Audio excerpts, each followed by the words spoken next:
a small island nation in the North Atlantic Ocean, obsessed with beating its competition, following a voracious appetite for capitalism, and backed by a powerful navy, spread its colonial empire across the globe, so much so that it came to be said that the sun never set on the British Empire. Welcome to the Why in History.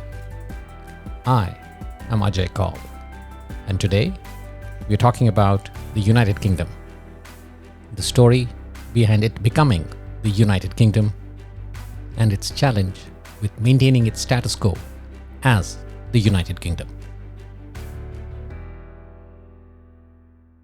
The British Isles is a group of islands off the northwestern coast of Europe in the North Atlantic Ocean.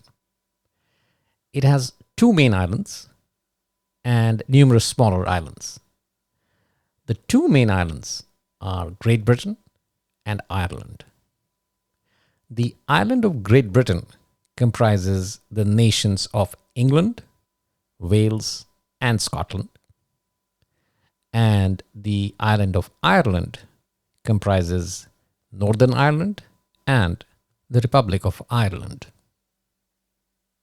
The Kingdom of England gained its first state other than itself through invasion.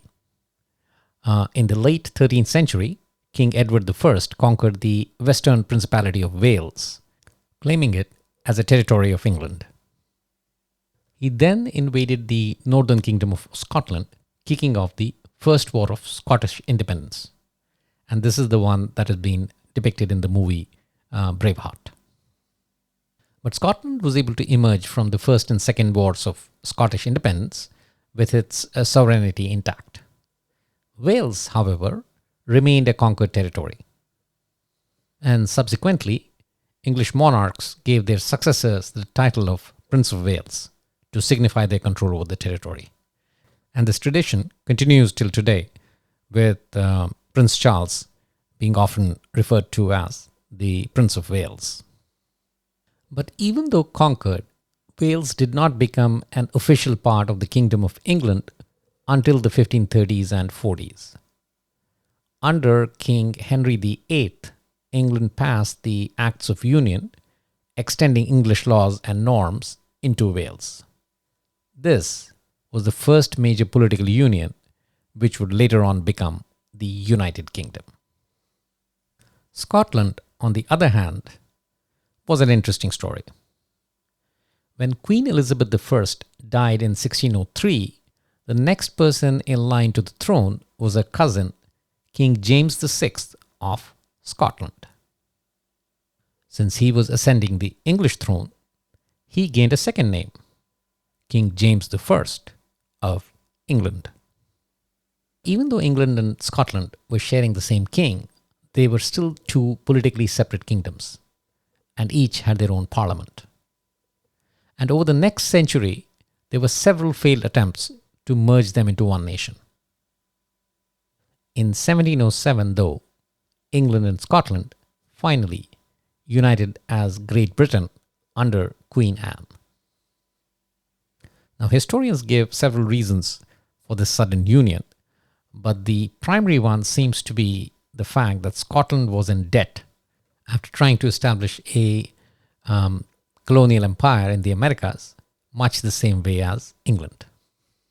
And the Scots realized that if they aligned with a stronger maritime power like England, they had a better chance of gaining access to the markets in these potential colonial lands.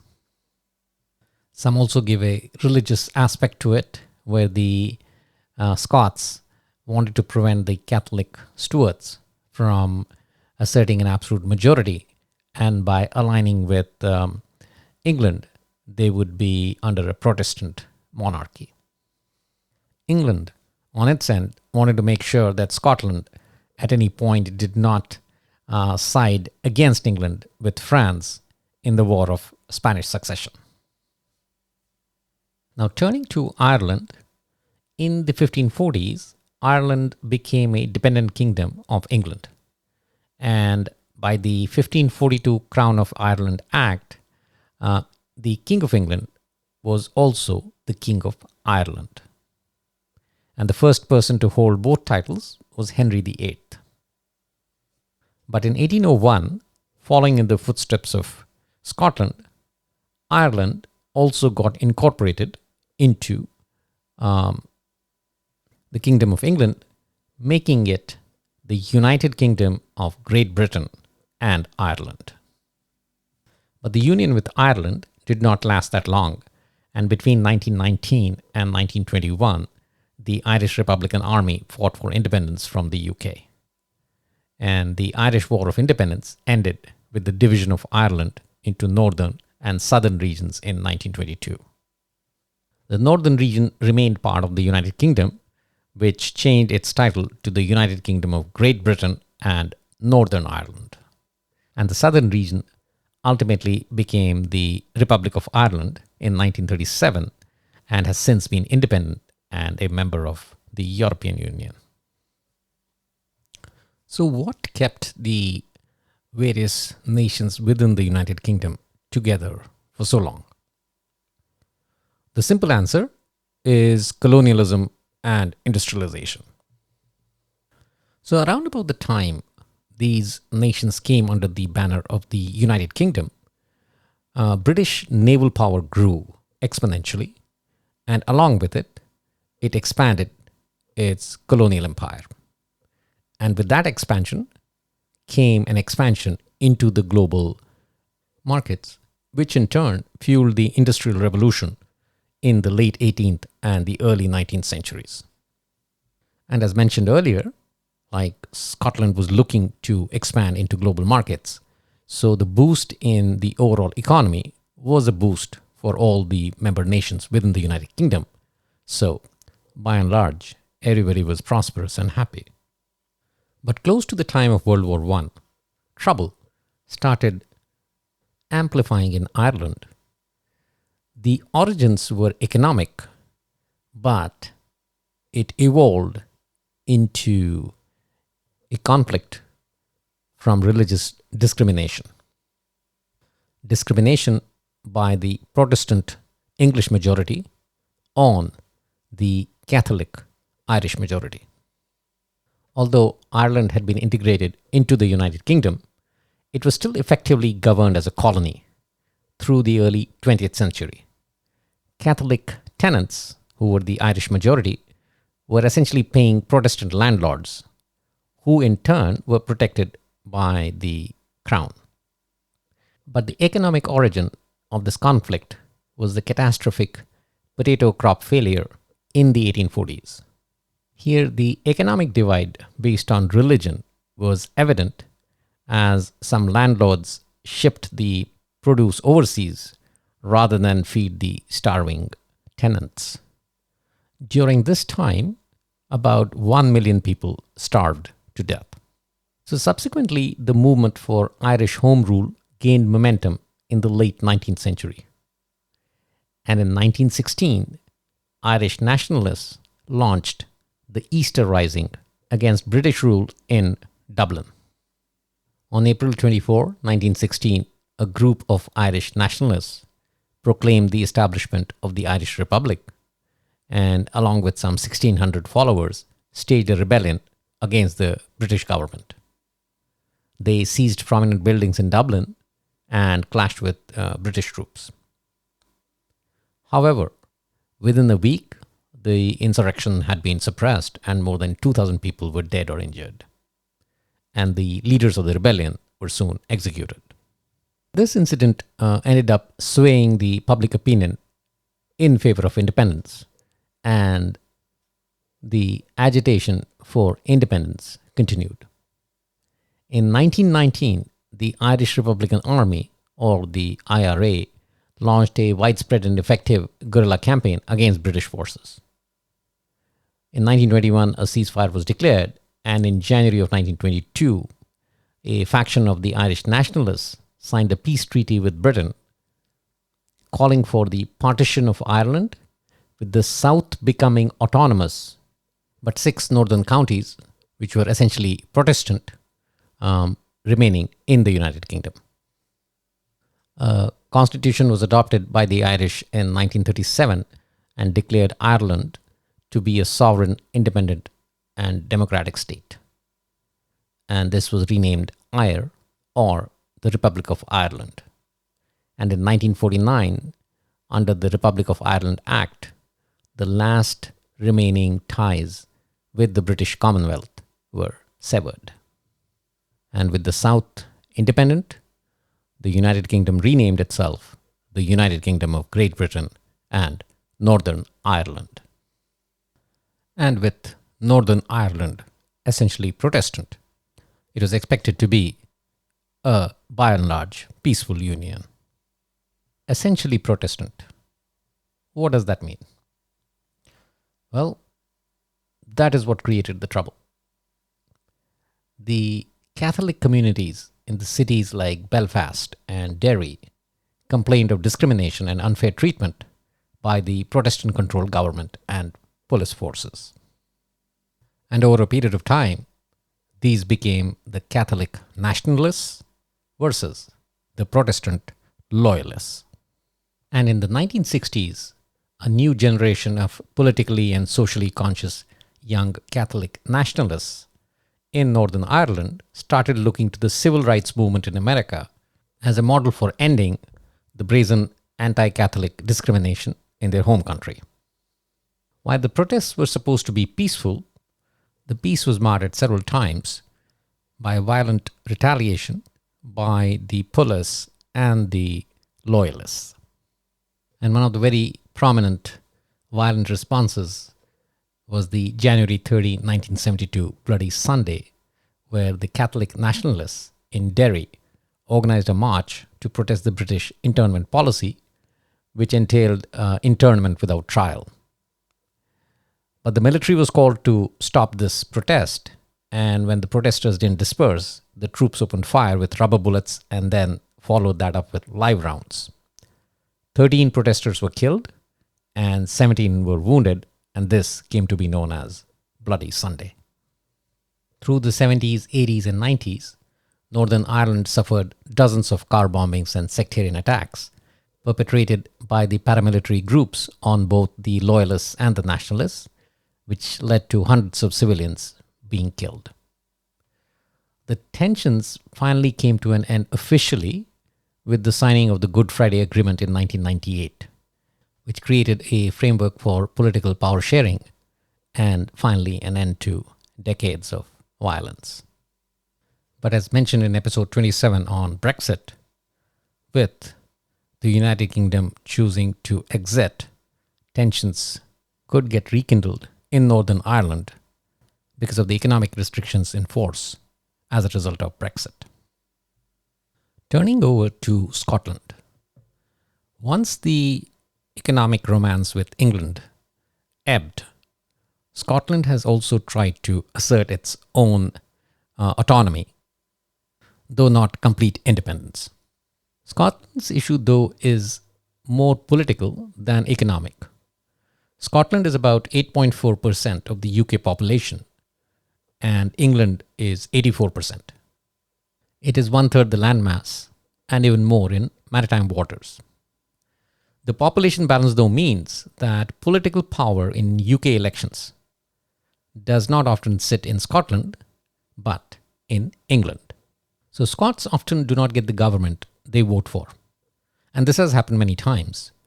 And as a result, the people tend to feel powerless.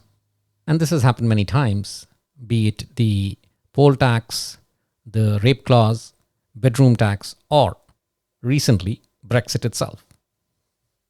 In 1998, as part of the Good Friday Agreement, there was a concept of devolution that was implemented to allow more autonomy to Scotland, Wales, and Northern Ireland. And this led to the creation of new elected institutions like the Scottish Parliament in Scotland, the National Assembly for Wales, and the Northern Ireland Assembly.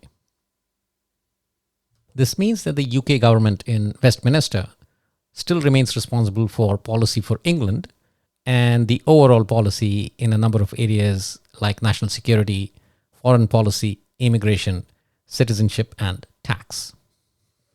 In 2014, a referendum was held on independence from the UK, but it failed after 55% of the Scottish public voted against it. And a major reason for that was the desire to stick with UK's long-standing membership in the EU rather than cede and apply for EU membership as an independent nation. In the 2016 Brexit vote, the Scotland voters voted overwhelmingly against Brexit. And once again, the English votes tilted the balance in favour of Brexit.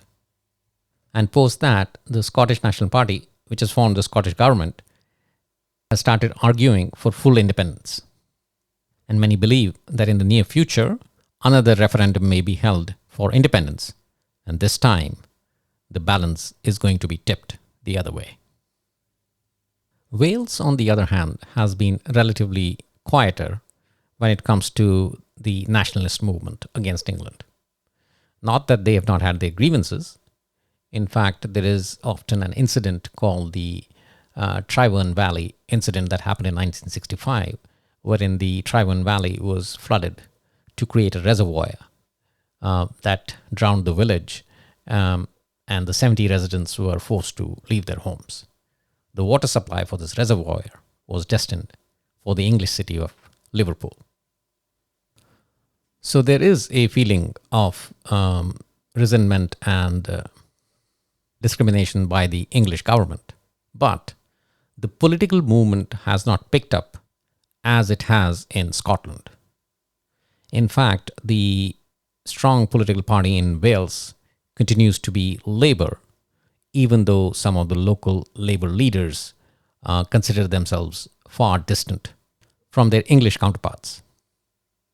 But the most important difference between Wales and Scotland or Ireland is the fact that during the Brexit referendum, Wales, like England, voted overwhelmingly for Brexit. So post-Brexit, the two regions that the United Kingdom needs to be most worried about are Scotland and Northern Ireland. And as the post-Brexit drama continues in England, one can only guess where Northern Ireland and Scotland will end up. And on that note, we end this section of the program. On to the quiz section.